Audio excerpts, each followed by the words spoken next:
It was supposed to be a love story, one that promised forever.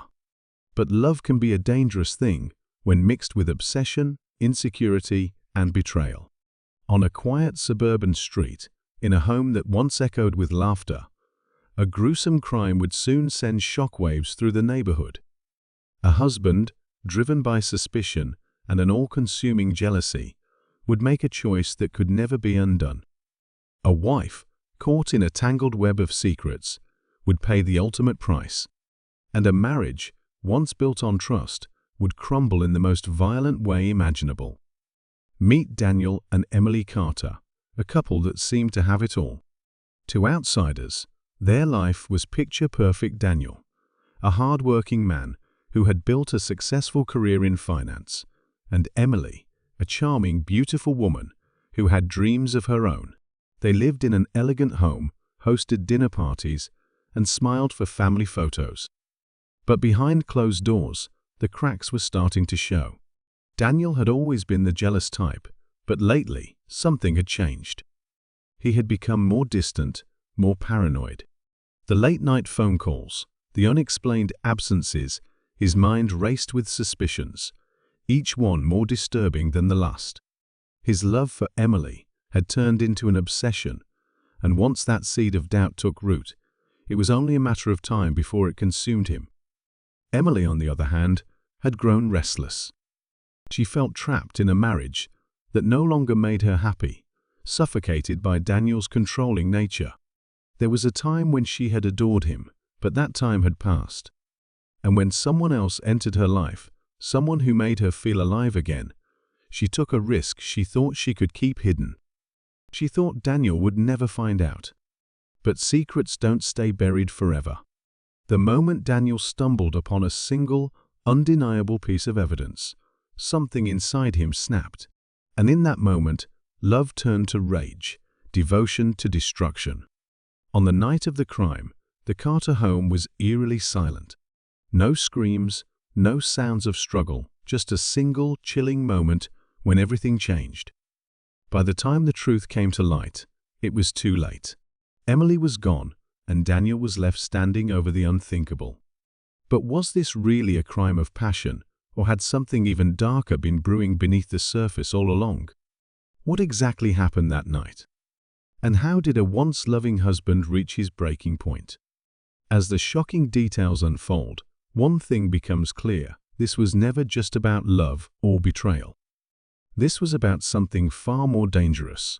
Daniel Carter sat in the dim glow of his living room, his hands trembling as he tried to piece together how everything had gone so horribly wrong. Just days ago, his life had seemed intact, maybe not perfect, but manageable. Now, his wife was gone, and he was left in a storm of guilt, confusion, and a deep, unsettling feeling that he had lost control long before this night. The police would arrive soon. The neighbors would whisper. The world would judge him. But no one would ever truly understand what had led to this moment, not even Daniel himself. It all started with a feeling and instinct he couldn't shake. Emily had been distant for weeks, her usual warmth replaced with something cold and unreadable. She would smile at him, but it never quite reached her eyes. Her phone was always close, her conversations hushed, her excuses piling up like leaves in autumn. At first, Daniel told himself it was nothing. Maybe work had been stressful, maybe she was just tired. But the more he tried to ignore it, the louder the doubts became. He started watching her more closely, picking up on details he had once overlooked.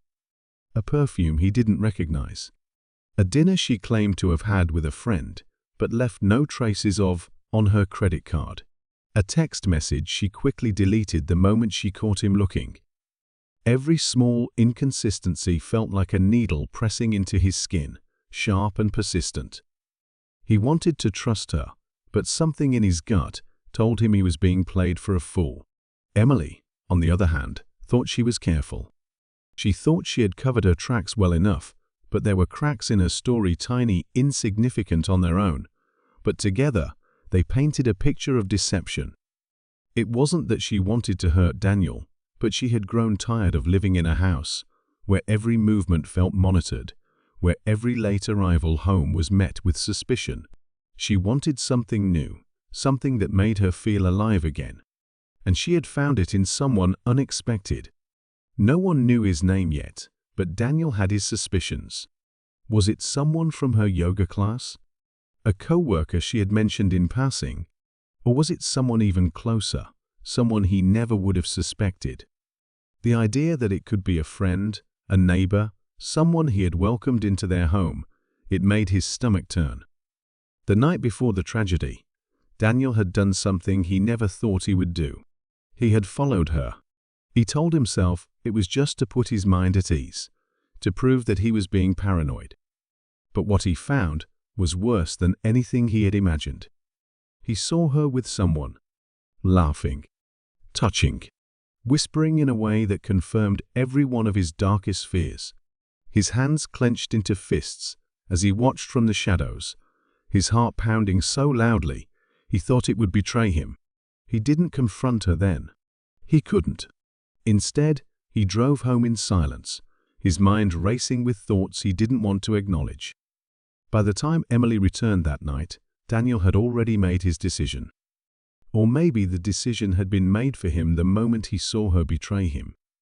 The house was dark when she walked in, her keys jingling as she tossed them onto the counter, humming a song as if nothing had changed. She hadn't noticed the way the air felt heavier, the way Daniel sat in the corner, watching her every move. If she had, maybe she would have sensed the danger. Maybe she would have known that this was the last night she would ever walk through that door. But the truth is, never that simple. There were still pieces of the puzzle that didn't quite fit. Why was there no sign of struggle? Why did the neighbors report hearing voices, two men arguing shortly before everything went silent? And if Daniel had truly acted out of blind rage, why was there something almost calculated about the way things unfolded? There was more to this story, more than even Daniel was willing to admit. And as the hours ticked by and the walls began to close in, one chilling question remained unanswered. Was Daniel truly the one to blame? Or had someone else set this all in motion long before he ever had the chance to stop it? Daniel had expected guilt. He had expected regret, maybe even relief. But he hadn't expected fear. It started as a whisper in the back of his mind, a nagging feeling that wouldn't let go. At first, it was just paranoia, the kind that comes from being alone in a house where something unspeakable has happened. Every creak of the floorboards felt like footsteps. Every shadow seemed to shift when he wasn't looking. But soon, the fear became real. The night after Emily's death, Daniel sat in his darkened living room, replaying everything in his mind, when his phone vibrated against the coffee table. A single message flashed across the screen. No name, no number. Just 4 words: "You made a mistake." His pulse quickened as he stared at the screen, his hands suddenly ice cold. His mind raced through the possibilities. Who could have sent it? The police hadn't even arrived yet. Emily's body was still upstairs, lifeless and still. And as far as he knew, no one had been around to witness what had happened. So how? His first instinct was to ignore it, to chalk it up to some cruel coincidence. But then another message. "You think this is over." A cold sweat broke out on the back of his neck. This wasn't a coincidence. Someone knew. Someone had been watching. Panic tightened his chest as he leapt from the couch, pulling back the curtains just enough to peer into the darkness outside. The street was quiet, just like it always was at this hour. But something felt off. A single car sat parked at the end of the road, its headlights off, its silhouette barely visible under the dim glow of the street lamp. Had it been there earlier? He couldn't remember. His eyes darted across the empty sidewalks, the neighboring houses, looking for any sign of movement. Nothing. But the feeling wouldn't go away. For the first time since that night, Daniel felt something shift inside him. This wasn't just about what he had done. It wasn't just about Emily. Someone else was pulling the strings, and they wanted him to know it. By morning, the messages had stopped, but the tension in his chest hadn't faded. He barely slept, his body rigid with anticipation, waiting for the next move. When his phone finally rang just past sunrise, he almost didn't answer. The number was familiar, his best friend Mark.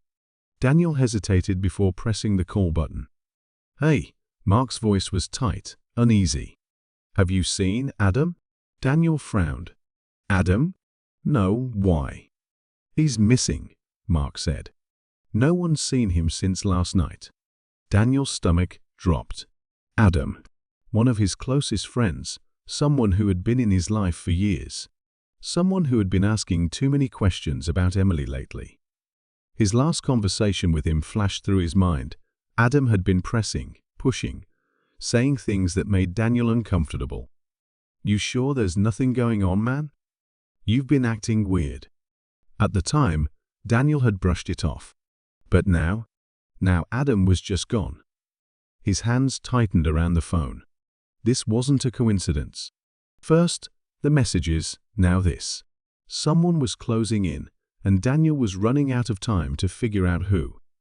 Daniel could barely breathe. His mind raced with too many questions, none of which had answers. Emily was dead. Someone was watching him.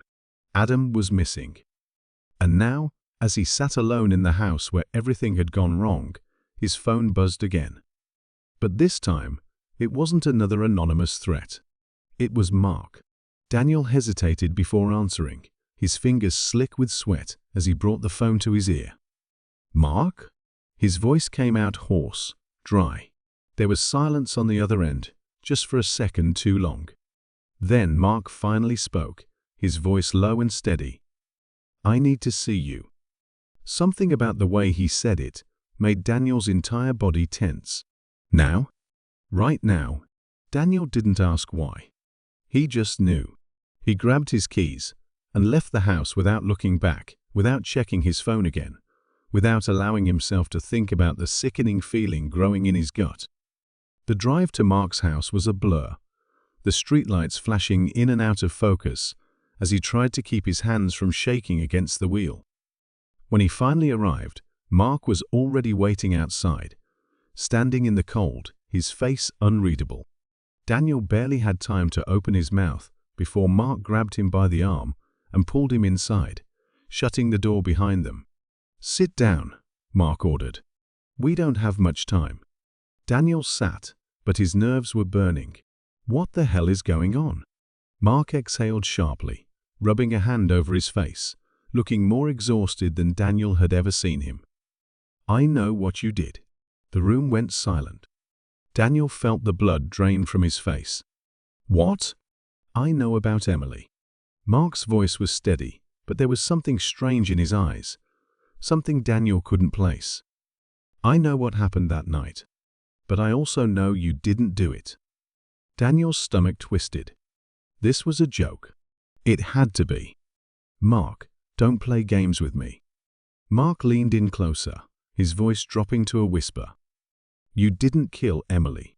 Someone wanted you to think you did." Daniel felt his breath hitch, his entire body going rigid.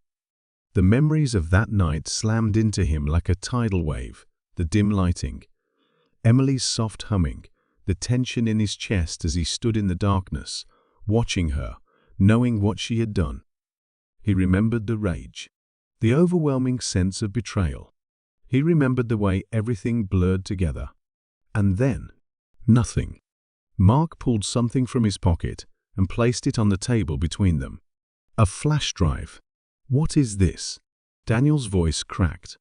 "Proof," Mark said, his gaze sharp. "Proof that someone's been setting you up." Daniel stared at it, his pulse hammering in his ears. He wanted to believe it wasn't real, that this was just another sick twist in whatever nightmare he was living. But deep down, something inside him already knew he had been wrong about everything. Emily's affair, her murder, the guilt that had been eating him alive. None of it had been what he thought. And now, the real question was, if Daniel didn't kill Emily, who did? And why had they gone to such lengths to make him believe he had? Daniel's hands trembled as he picked up the flash drive, the small piece of plastic and metal, suddenly feeling heavier than anything he'd ever held. His mind screamed at him to plug it in, to see whatever damning truth Mark had brought him, but something about Mark's expression made him hesitate. His best friend, someone he had trusted with everything, wasn't just concerned. He was afraid. Mark leaned in, lowering his voice as if the walls themselves could betray them. Before you watch that, you need to understand something. Once you know the truth, there's no going back. The second you see what's on that drive, you become a target. Daniel's pulse pounded against his skull. I already am. Mark shook his head, jaw tightening. No, Daniel.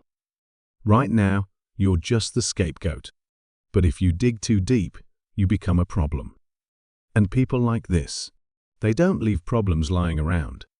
A cold dread crawled up Daniel's spine. Who are we talking about? Mark hesitated, his fingers drumming anxiously against the table. Emily's affair? It wasn't just some guy she met at yoga or work. It was bigger than that. She got involved with someone dangerous, someone powerful. And whatever she found out, whatever she was caught up in it, got her killed. They made sure the blame landed on you because it was easy. Because you fit the story. Mark exhaled sharply. And because someone close to you helped them do it. Daniel's body locked up, every muscle tensing at once. What do you mean, someone close to me? Mark's silence was louder than any answer he could have given. A sickening wave of realization washed over Daniel as he ran through the few people left in his life.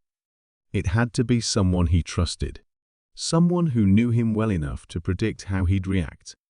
Someone who could twist the story just enough to make him believe it. His eyes flickered back to Mark, searching his face for any sign of deceit. Mark sighed, as if he could see the gears turning in Daniel's head.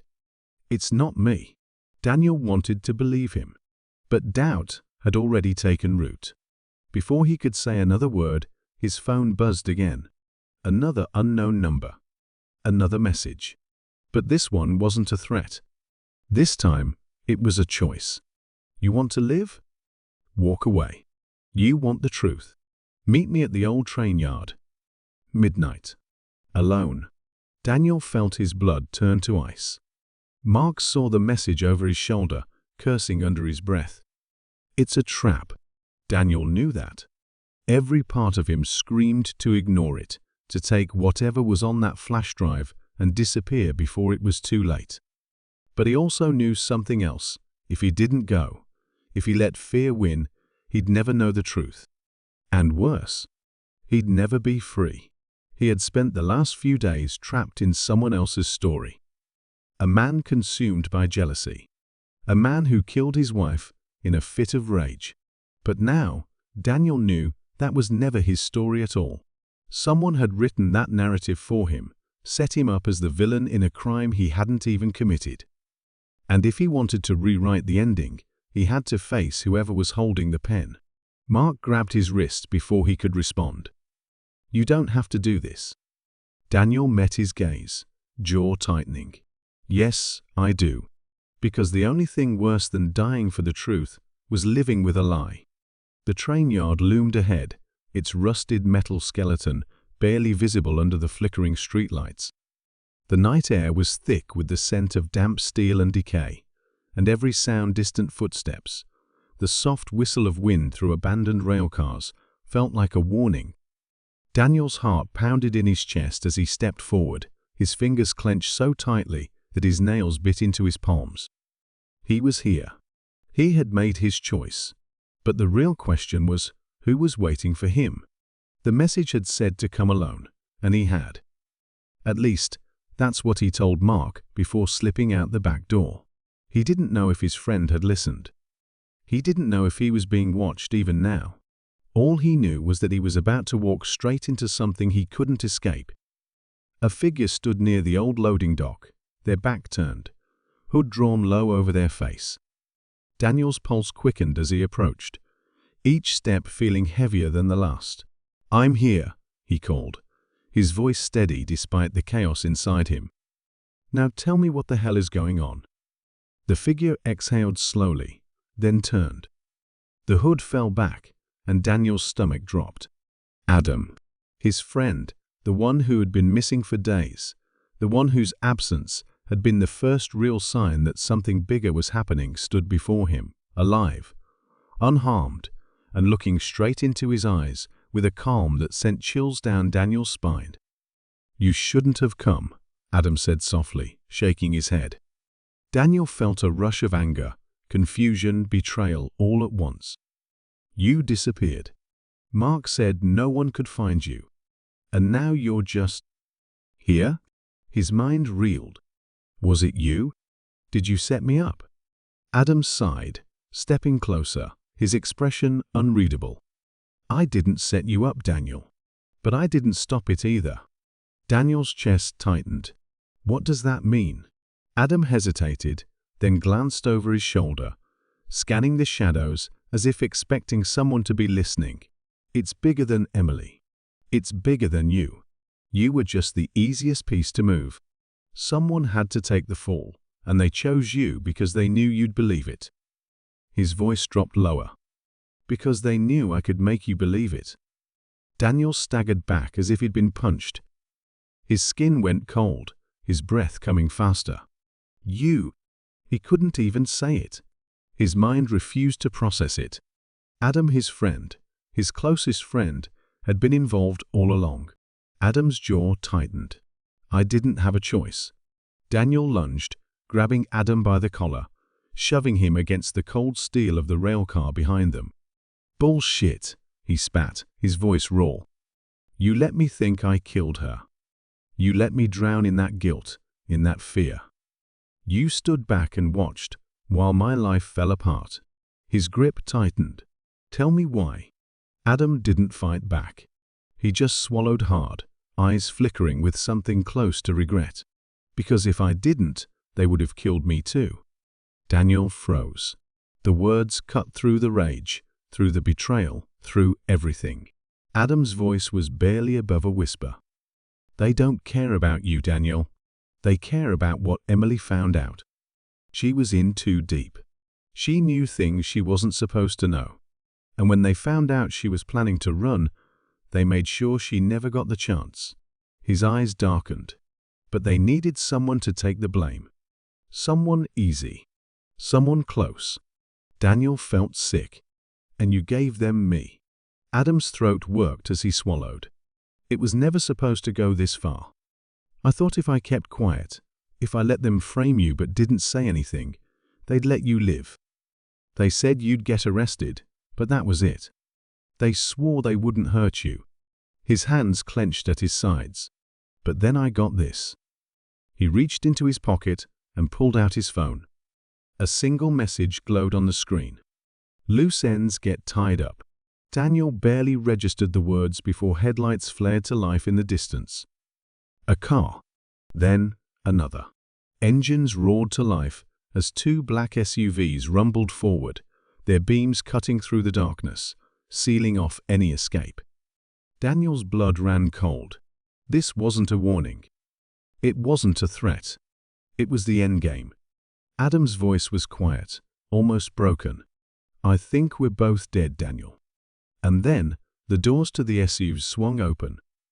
The SUV doors slammed open, and men in dark suits stepped out, their movements swift and controlled.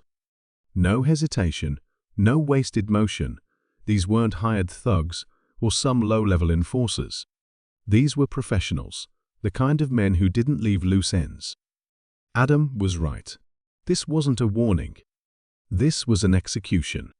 Daniel's mind screamed at him to run, but there was nowhere to go. The train yard was boxed in by high fences, and even if he tried to slip into the darkness, they'd find him within seconds. His only option was to fight or die trying. He shot a look at Adam, but his so-called friend just stood there, frozen between guilt and fear, as if finally realizing that betrayal didn't buy immunity. One of the men stepped forward, his face calm, almost bored. "It didn't have to be like this, Daniel," he said smoothly. "You should have walked away." Daniel's chest heaved, his hands curling into fists. "I didn't kill Emily," he growled. The man sighed, shaking his head. "No, you didn't." But that never really mattered, did it? His eyes flickered to Adam. "And you did? You really think keeping your mouth shut would save you?" "We don't leave unfinished business, Adam. You know that." Adam's breathing was shallow, panic flooding his face. He took a step back, but there was nowhere to go. Daniel felt his stomach churn. They weren't just here for him. Adam had been useful until he wasn't. And now, he was about to find out what it felt like to be a liability. The leader gave a small nod, and one of his men pulled out a gun. The metallic click of the safety being released sent a sharp spike of adrenaline through Daniel's veins. He had seconds. Without thinking, Daniel lunged. He grabbed Adam and shoved him sideways just as the gun fired. The shot echoed through the train yard, the bullet barely missing them as they hit the ground hard. Pain jolted through Daniel's ribs, but he didn't stop. He rolled, reaching for anything that could be used as a weapon. His hands found a loose steel pipe, and he swung blindly, catching one of the men in the knee. A sharp grunt of pain. A stumble. But they were still outnumbered. Adam scrambled to his feet, his face wild with desperation. "We can't win this," he shouted. Daniel barely heard him. Another shot rang out, this one splintering the rusted rail car beside him. He had no time, no plan, just survival. He grabbed Adam by the wrist and bolted, weaving between the abandoned trains, gunfire chasing them through the shadows. The train yard was a maze, but Daniel had been here before, years ago, when he and Emily used to sneak away from the city, back when life was simple and love hadn't been poisoned by secrets. He knew there was an old maintenance tunnel beneath the tracks. If they could reach it, maybe, just maybe, they'd have a chance. But Adam wasn't running fast enough. Daniel yanked him forward, but Adam stumbled, gasping, clutching his side. Blood. He'd been hit. Daniel's mind raced. Leave him? No, he couldn't. As much as he wanted to hate Adam for what he'd done, he couldn't just let him die. He pulled Adam's arm over his shoulder and pushed forward, his own body screaming in protest. The tunnel was close. Just a little farther. Daniel clenched his jaw. No way in hell was he going out like this. He tensed, ready to fight, ready to do something, but before he could move, the air was ripped apart by the deafening wail of sirens. Red and blue lights flooded the train yard. The men hesitated. The leader spun, cursing under his breath. Daniel's heart slammed against his ribs as the realization hit Mark. Mark must have called the cops. Chaos erupted. The men in suits scattered, some slipping into the shadows, others diving into the SUVs as tires screeched against pavement. Daniel barely had time to register what was happening before Adam collapsed against him, his breath ragged. "Stay with me," Daniel muttered, gripping him tighter. The cops poured into the train yard, weapons drawn, voices shouting commands. Daniel raised his hands instinctively, the flashing lights blinding him. He didn't know how much they had seen, if they thought he was part of whatever had just happened, if they'd even believed the truth. But right now, none of that mattered. Because as he stood there, blood on his hands, lungs burning, mind spinning, he realized the most important thing of all this wasn't over. The real mastermind, the one who had orchestrated all of this, was still out there, and they weren't finished with him yet. The hospital smelled like antiseptic and regret. The steady beeping of monitors filled the silence as Daniel sat beside Adam's bed, staring at the unmoving form of the man who had once been his closest friend, then his greatest betrayal, and now he wasn't sure what. The doctors had said Adam would live. The bullet had missed anything vital, but he'd lost a lot of blood. Daniel should have felt relieved, maybe even grateful, but all he felt was exhaustion. 2 days had passed since the train yard. 2 days of interrogations, of flashing police cameras, of sitting in a cold, windowless room while detectives dissected his life, picking apart every word he said, every piece of evidence they could find. They knew he hadn't pulled the trigger that killed Emily, but proving who had, that was a different story. The men in the suits, the ones who had orchestrated all of this, were ghosts, slipping through the cracks before the police could pin anything on them. The leader, the one who had spoken so calmly before ordering their execution, had disappeared without a trace. No name, no records, nothing. Just another shadow in a city full of them. And Emily. Her name still felt like a wound that refused to heal. He had loved her, hated her, mourned her, blamed her, but in the end, she had been a victim too. She had uncovered something she wasn't supposed to see, something powerful enough to make her a target. And now she was gone. The truth, the whole truth, died with her. Daniel exhaled slowly, dragging a hand over his face. He should be grateful to be alive. He should be grateful to Mark, who had ignored his orders and called the cops, who had probably saved his life. But there was no satisfaction in this ending. Emily was dead. The real killers were still free.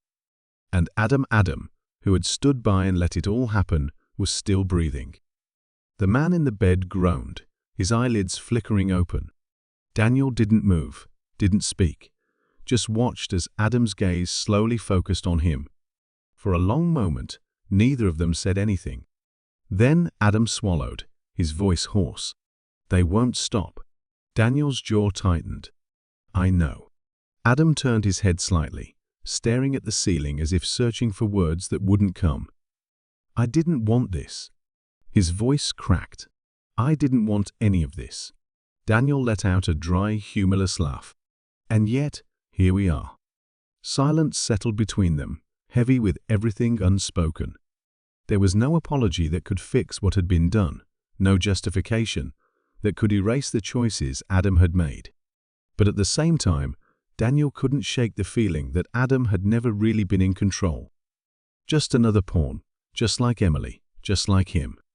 A nurse entered, adjusting Adam's IV, throwing Daniel a cautious glance before leaving again. He knew the cops would come back soon, would have more questions, would want more answers.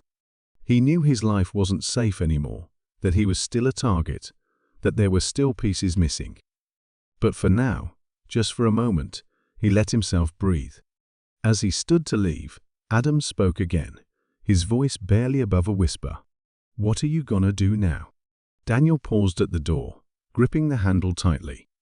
He could walk away, pretend it was over, try to rebuild, to forget, to move on. But he knew the truth now, knew what was lurking beneath the surface, knew that, as long as they were out there, no one was safe. He turned back, meeting Adam's gaze one last time. "I'm going to find them." And then he walked out.